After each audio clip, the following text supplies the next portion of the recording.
multiple ventilators. So let's talk about ventilators, because this basically came from my gut. Everyone was talking about ventilators in hospital, but when COVID or any disease hits you, you're never near hospital. And think about governments across the world. Do you really think that they can actually create an infrastructure which can reach a particular remote village? That remote village can be in Spain or that can be in India. So when somebody requires assistance to breathe, okay, they require assistance to breathe. They don't require a ventilator per se. So if we start thinking as to create a machine which can help a person to breathe for 2 hours, which can help a person to breathe when they are in an ambulance and the journey is 4 hours to, let's say, 10 hours. And when they are in a hospital, then suddenly you start thinking in terms of multiple machines. And then you start thinking in terms of context of different problems. This problem is way more complex. Deaths are happening at home. Deaths are happening while patients have been taken on their way. Deaths are happening when the migration was happening from cities back to villages. And deaths are happening in hospitals.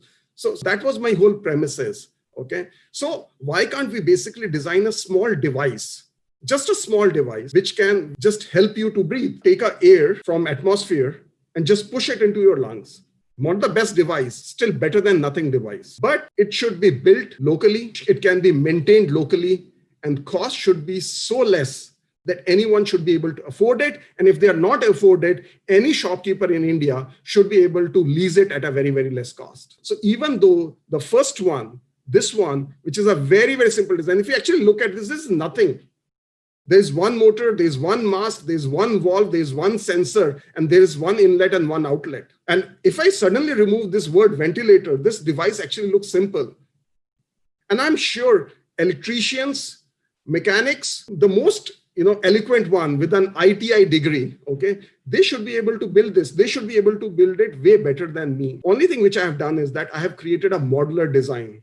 I have created a modular design which can be expanded, which can have multiple things. And that brings me to the second device, which is the second one. Okay. This is a far more complicated device. You can put an oxygen cylinder. You can actually have, you have multiple bags.